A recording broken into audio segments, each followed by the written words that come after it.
안녕하세요. 오늘은 어디서 무엇을 하고 계신지요?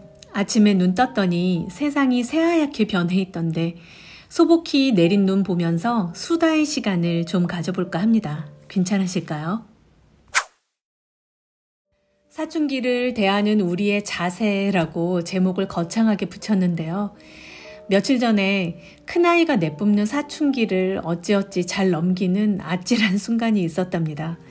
요즘은 초등 때부터 사춘기가 찾아오기도 하고 진하게 중등 생활을 까맣게 물들이는 경우도 있잖아요. 고등 때 찾아오지 않길 바라야 할 수도 있고요. 아슬아슬합니다.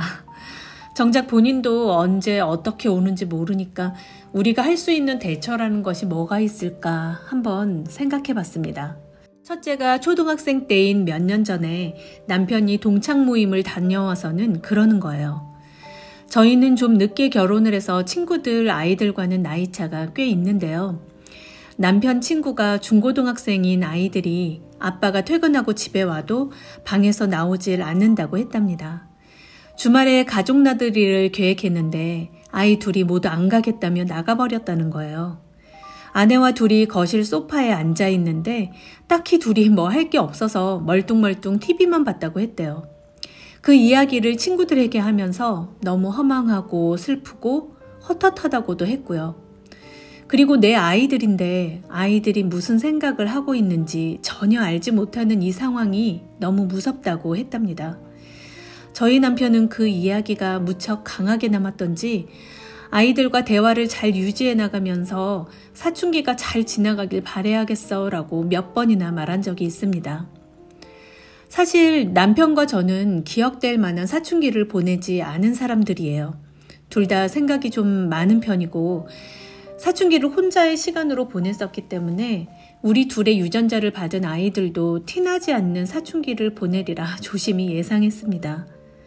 그래도 주위에 중2 때부터 사춘기 제대로 겪으면서 고등학생이 된 지금까지 엄마에게 매일같이 공부를 왜 해야 하는 거예요? 라는 질문을 하고 학원 거부, 공부 거부를 하는 아이들도 봤기 때문에 대비라면 대비를 해야겠다 생각은 하고 있었습니다. 제가 준비한 대비책은 알아차림이었어요. 이전 영상에서도 아이들 마음이 딱딱해지는 그 순간 다시 물랑물랑하게 만들고 그렇게 매일 마음을 풀어주는 것이 중요하다고 말씀드렸는데 그 부분을 응용해 본 거라고 할 수 있어요. 사춘기의 기운이 퍼지고 있는 그 순간을 알아차리는 건데요. 그 시작점만 찾아내면 다시 말랑말랑한 관계로 원상복구시킬 수 있겠다 싶었던 거죠. 그러던 어느 날이 바로 며칠 전이었어요. 첫째 아이 수학 과외 선생님께서 학원으로 취직을 하셨다며 수업을 그만하게 되었다고 했어요. 아이 성향과 잘 맞는 선생님과 1년여간 잘 공부했는데 과외는 참 이 부분이 컨트롤이 안 된다는 단점이 있네요. 그렇지 않아도 첫째는 2학년이 되면서는 학원도 가보고 싶다고 했기 때문에 겸사겸사 잘 되었다 생각하고 레벨 테스트를 보자 했죠. 방학이 얼마 안 남아서 학원들도 분주한 시기인지라 레벨 테스트 잡는 시간이 여유가 없더라고요. 근데 레벨 테스트는 지금까지 공부한 전 과정을 본다는 거예요. 공부한 분량이 꽤 되는데 꼼꼼한 성격의 아이는 며칠 동안 많은 분량의 것을 정리해야 하는 부담이 생기게 되었죠. 아이와 앉아서 효율적으로 준비할 수 있는 방법을 정했는데요. 한정된 시간으로 많은 분량을 체크하려니 타임테이블을 정하고 그 시간 내에 마무리되었는지 제가 확인하고 미흡한 부분을 찾아서 다시 공부하는 과정을 거치기로 했어요. 주말 동안 아이는 도서관 열람실에 가서 공부를 했는데 좀 읽고 싶은 책 실컷 읽고 겨울방학 들어가기 전인 연말은 여유 있게 보내게 하고 싶었는데 괜한 고생이네 싶어 안쓰러운 마음이 컸습니다. 그런데 말이죠. 본인이 가고 싶어하는 진도의 반이 있으니까 레벨 테스트 점수가 잘 나와야 한다고 제게 SOS를 친 상황이니 전 점수가 나오게 만들어야 하는 학원 강사로 빙의하지 않을 수가 없었어요. 주말 내내 엄마와 학원 강사 두 영혼 사이에서 참 혼란스러웠습니다. 월요일에 레벨 테스트여서 일요일 저녁까지 아이는 수학 공부에 불꽃을 보였는데 제가 알아차린 건 그 순간이었습니다. 제 문자에 답을 안 합니다. 제 전화를 받지 않습니다.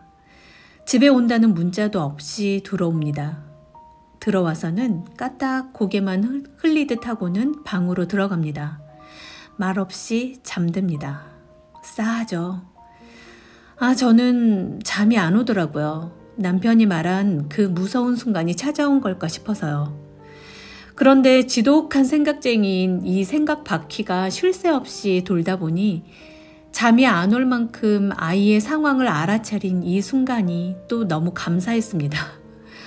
다음날 아침에 아이들을 보내고 학교 다녀온 첫째를 만나면 할 이야기들을 정리했습니다. 그리고 사춘기 소녀의 그 시크한 눈빛을 마주하고 이야기를 시작했습니다. 엄마는 네가 지난 1년 동안 얼마나 열심히 학교 생활하고 공부했는지 다 알아. 정말 그보다 더 열심히 할 수는 없을 거다라고 생각도 하고, 그래서 기특하면서도 엄마니까 너무 안쓰러웠어. 엄마 마음으로는 그냥 즐거운 시간만 보내게 하고 싶은데 너는 공부에 욕심이 있고 엄마가 좀 독하게 밀어붙여줬으면 좋겠다고 하니까 엄마도 사실 그 두 캐릭터 사이에서 많이 혼란스러웠어. 이번 일도 그랬는데 1년 열심히 공부하고 편안한 연말을 보냈으면 했는데 기간이 짧게 정해진 공부를 방대하게 해야 하는 상황에다 점수 결과를 좋게 해야 하는 상황이니까 엄마는 다그칠 수밖에 없더라고. 어제 엄마 문자에 답이 없고 문자를 하지도 않고 표정은 딱딱하게 굳어 있었잖아. 어제같이 다그치는 학원 강사 같은 엄마 문자는 엄마여도 보고 싶지 않았을 것 같아. 그 상황에선 핸드폰에 엄마라고 뜨면 반갑지 않았을 것 같아. 엄만 그 상황이 너무 슬프고 그러고 싶지 않아. 엄마는 네가 얼마나 열심히 하고 있는지 알아봐주고 많이 애쓰고 있다고 엉덩이 툭툭 두드려주고 싶고 맛있는 거 먹으면서 릴렉스하라고 해주고 싶어. 너무 힘들다고 와서 징징거리거나 고민 있다고 제잘제잘 거릴 수 있는 비빌 언덕이 되고 싶거든. 그러니까 앞으로는 엄마도 캐릭터 분산시키지 않고 비빌 언덕 엄마만 하려고 해. 옆에서 함께 공부하는 엄마는 하고 강사 엄마는 하지 않을게. 제 진심이 통했을까요? 칼날 같던 아이의 눈빛이 샤방해지더라고요. 정말 순식간에요. 그리고는 입술이 떨어지며 제잘거리기 시작하는 거예요. 하숙집 갔던 우리 집이 스위트홈으로 변하는 마법을 경험했네요. 아이는 구구절절히 구차스럽게 설명하고 싶지는 않지만 애쓰고 있는, 그리고 마음대로 안 돼서 힘든 자기 마음을 알아달라는 거였죠. 그리고 포근히 안아달라는 거였고요. 이 방법만으로는 안 되는 순간도 있을 수 있겠죠. 전혀 예상치 못한 부분에서 강한 토네이도 같은 사춘기가 몰아칠 수도 있겠죠. 그래도 매 순간순간 알아차릴 수만 있다면 방법은 있지 않을까 싶습니다. 아이와의 관계를 포기만 하지 않으면 말이에요. 눈 내리는 연말로 시작해서 이야기가 너무 무거웠나요?